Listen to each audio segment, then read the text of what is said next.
What's up, guys? We've got a lot of DC news to talk about. We have CinemaCon going on right now, so a lot of movie news have been dropping. We've got Man of Tomorrow news, we've got Supergirl news, we've got Clayface news. So let's start out with the Man of Tomorrow news because that's the biggest news in my opinion. We'll start out at the beginning, just in case you guys aren't aware. Deadline reported this a few weeks ago, saying that these four women were in the running for a role in Man of Tomorrow.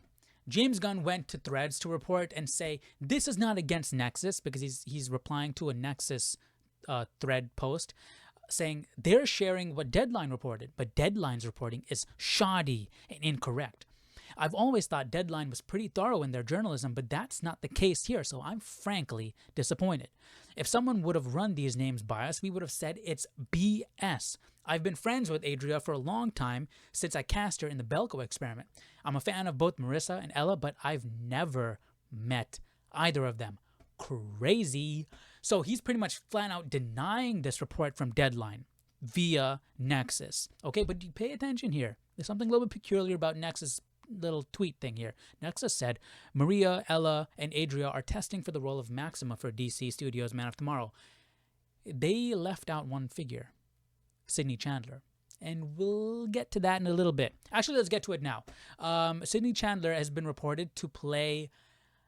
She's been cast as a character in Creature Commandos. So, she did, in fact, might have met with James Gunn. But notice, James Gunn didn't mention her. So he's technically not lying by denying this. You know, he said, I didn't meet Marissa or Ella. He might have met Sydney Chandler. So maybe he was being, that's the reason why he was replying to Nexus Point and not directly to Deadline, because he's being a little bit sneaky with it. You know what I mean? He was being a little sly, you know? So that could be the case. But the fact that he threw Deadline under the bus is a bit... I mean, he has some strong words. He had some strong words here. He said, I'm frankly disappointed. This is shoddy and incorrect, you know? But they might have been right, that partly right, that he met with Sydney Chandler. So I wouldn't go as far to say a shoddy incorrect, especially since... Well, let's actually continue here real quick. We'll get to it. Let's continue the thread. So, are you confirming Maxima is in the movie? Plus Brainiac. My guy, how is Panic in the Sky not a big influence in this movie? James Gunn said, I'm absolutely not confirming that, and didn't. So he's continuing to deny the report. And then this guy says, are all roles in Man of Tomorrow cast yet, or are some still missing? James Gunn said, one left, then we're finished. Deadline decided to go ahead and double down and say Adria was casted in Man of Tomorrow as the role of Maxima.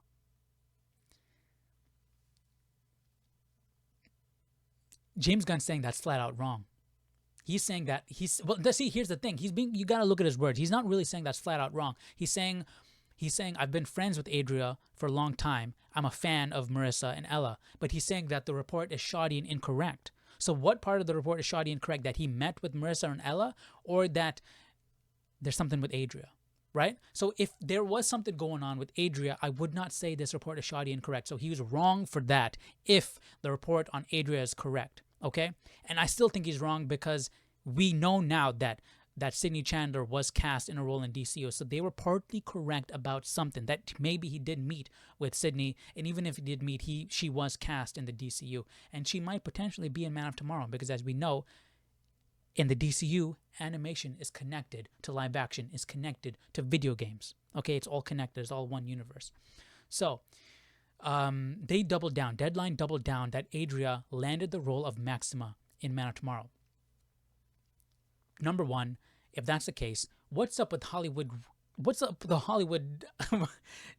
What does Hollywood have against redheads? They always take a redhead and make him a brunette or her a brunette. Look at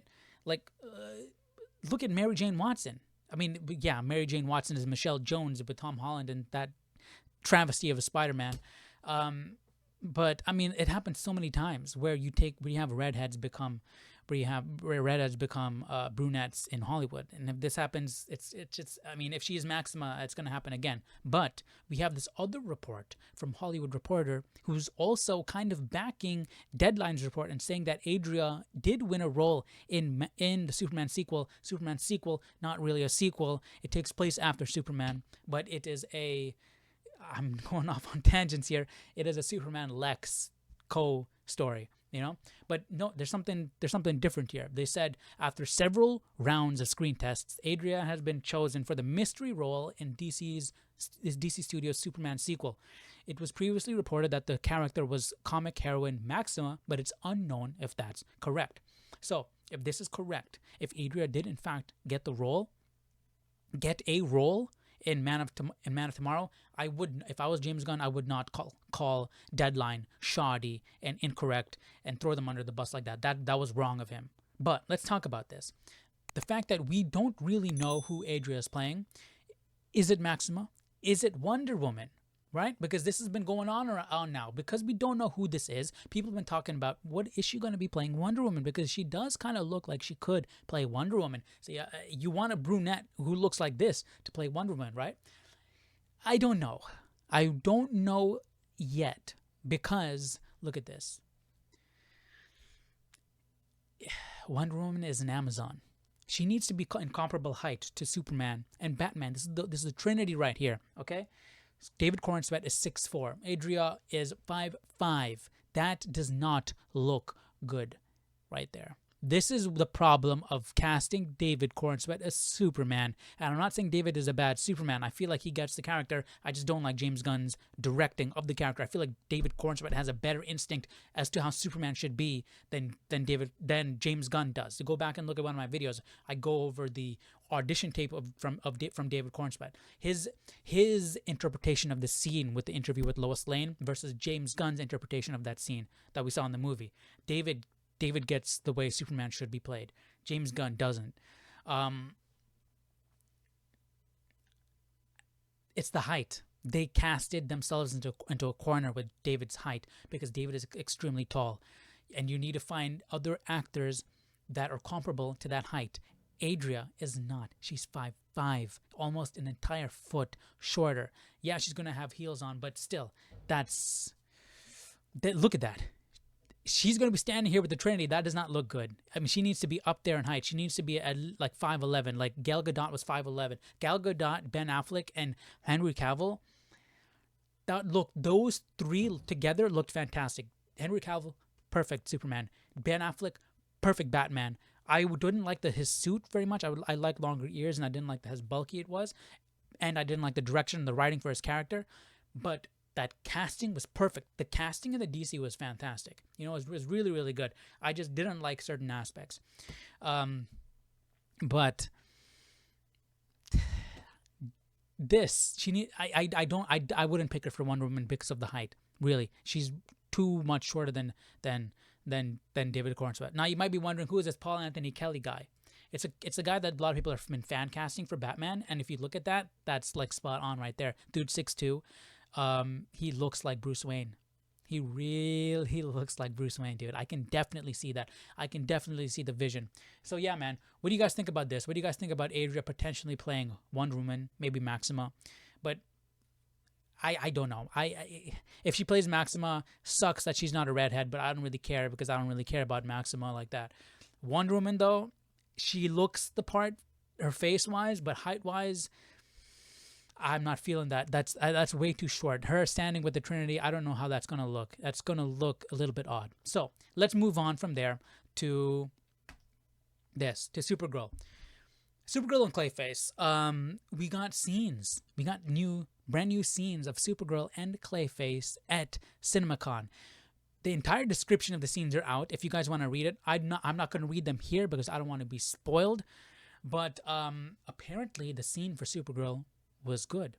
I saw a report that a guy watched the trailers, checked out, didn't really care about it, watched the scene from Supergirl and was like, yo, this is actually really good. I am now interested again. And that spoke to me because after the trailers, especially the last one with Lobo, because Lobo looks like a hobo. He does not look like Lobo. I'm like, yeah, I don't really care about this movie anymore. I don't care. At first I was like, this movie is going to be better than Superman. And it might still be better than Superman because it's in space, it's more fantastical, and that's a bit more interesting to me. But after seeing Lobo, I kind of checked out. I'm like, yeah, frick this. I'm done with the DCU. We need to get James Gunn and his aesthetic and his style out, and then I'll be invested again. I'm not a fan of James Gunn and his style, but this was released, and I think this is cool. This is like a comic to from comic to the big screen, kind of a book novel, and it goes through different things. We'll just look at a couple pages here. So this is Supergirl in Woman of Tomorrow, and this is Supergirl in Woman of Tomorrow the movie, but in the art style of Woman of Tomorrow the comic book. So we get the two characters here. And I think this is super cool. I like this. It looks really nice.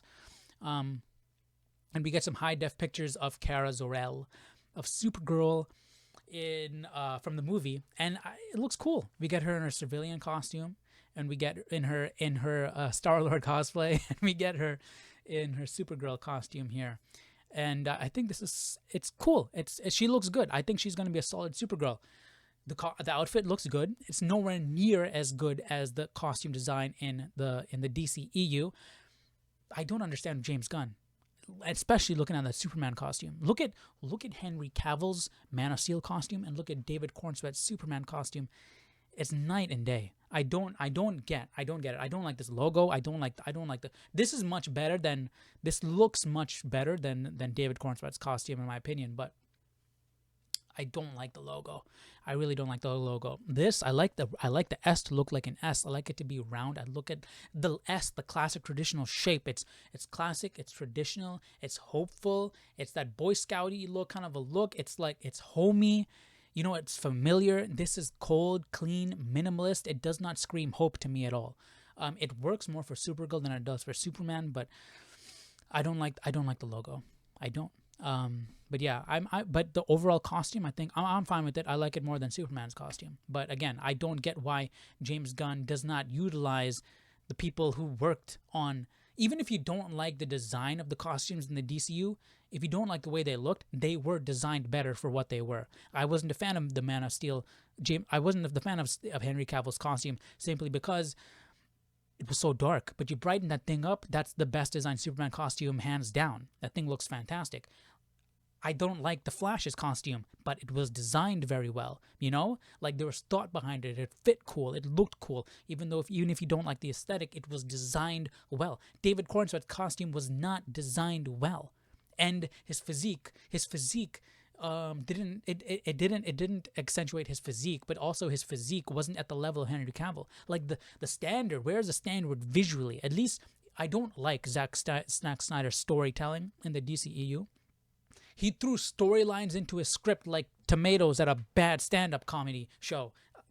Horrible analogy, but you get what I'm saying. Like he had the death of Superman. He had Doomsday. He had every single storyline known to mankind, Superman story known to mankind in one movie. It made no sense. But I didn't like that. But what he did was he had a standard with how these things should look. Superman should look like Superman.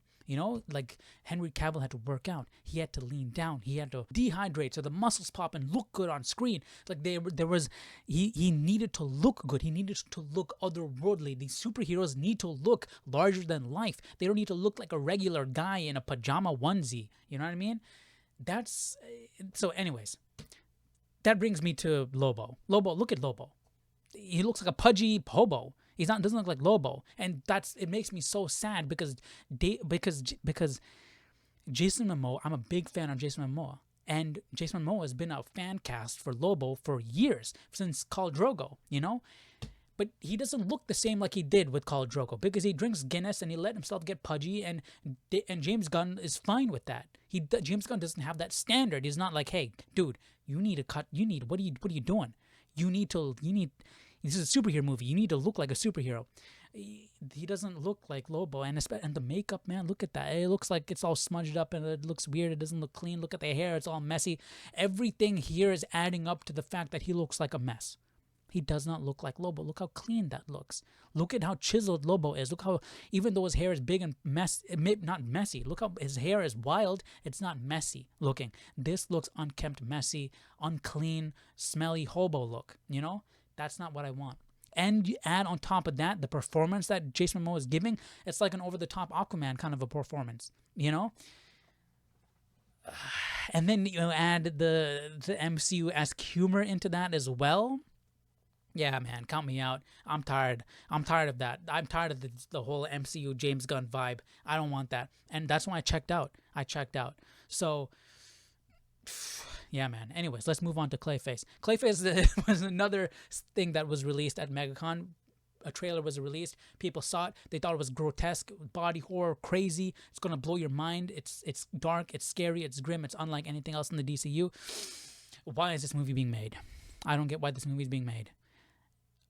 It could be a good movie. I think it's going to be a good movie. In fact, I think it's going to be the best movie in the DCU as of when it comes out. But why are we getting a Clayface movie before Batman? Why are we getting a Clayface movie before Flash? Why are we getting a Clayface movie before Aquaman?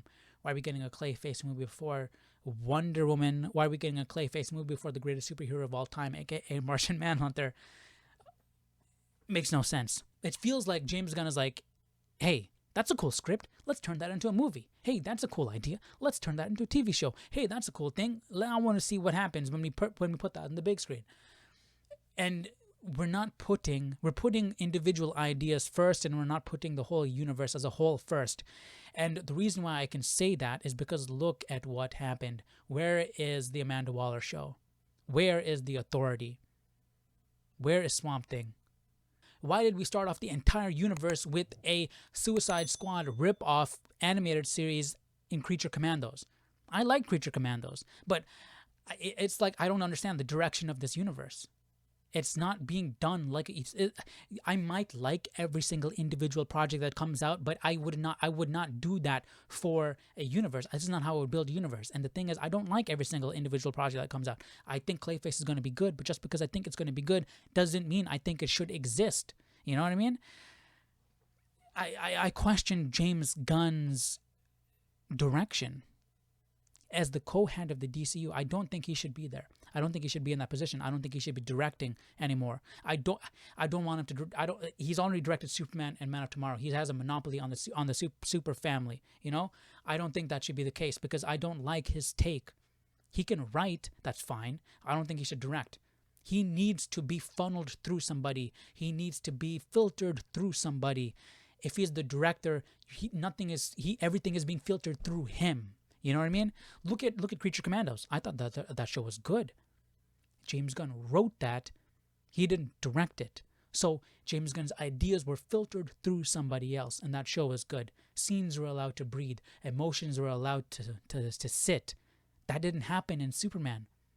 We had constant subversion and distraction in Superman. You know? Look at Scooby-Doo. Those movies were awesome. Written by James Gunn, not directed. I think he'd be fine writing, but not directing, you know?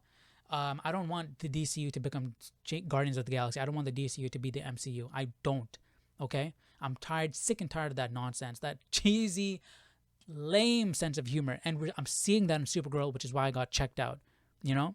I saw some of that in Superman, but I was like, okay, fine. You captured the heart of Superman. This is a stepping stone. Let's move on from this. But James Gunn is doing Man of Tomorrow, so we'll have to wait and see. I think Lars as Brainiac is fantastic. It's going to be a fantastic casting. He's fantastic casting, and he has the potential to be a perfect Brainiac, but I don't trust James Gunn's direction. I don't look at Superman. Look at David Corenswet's audition tape compared to the David Corenswet and Lois Lane interview in the movie. David Corenswet has a better understanding of Superman than James Gunn. I did a whole video on it. You guys can go check it out. David Corenswet has a better grasp on the character of Superman than James Gunn, in my opinion. So I don't trust James Gunn's vision, which is why I'm worried. And if you look at the DCU, all the projects that have been announced and then canceled and then have just disappeared and that have been greenlit, it feels a bit all over the place, and I question the direction of the DCU. I'm sorry, you know, that's just me. And by the way, speaking of Brainiac, I think the message that Superman's parents left him, that was actually, you know, Superman is going to be an evil dictator, go have a whole harem and all of that stuff. I have a feeling that was Brainiac meddling with the footage. Because I've been rewatching Smallville, and Brainiac turns Clark against Jor-El. He pretty much paints Jor-El as this dictator figure in Krypton, and turns Clark against Jor-El in a way to bring Zod to Earth. He's pretty much trying to manipulate Clark to bring Zod to this Earth. So maybe Brainiac is manipulating Clark in Superman with this message from his parents. I'm just throwing that out there. That might be the case. But anyways, what do you guys think about all of this? What do you guys think about the DCU so far? I think it's in a bit shaky territory. I am not confident on anything. I am not confident on the direction we're going, and I'm iffy in the shape of the universe that is being built here, the connective universe that is being built here. But with that said, let me know what you think down below in the comment section. What do you guys think about Adria being potentially casted in Man of Tomorrow as Maxima or Wonder Woman? If she plays Wonder Woman, what do you think about that? What do you guys think about Lobo and Supergirl? What do you guys think about Supergirl, the movie in general? What do you guys think about the Clayface movie? Just let me know all your thoughts about the DCU and James Gunn down below in the comment section. And I'll see you all in the next video. Take care. Bye-bye.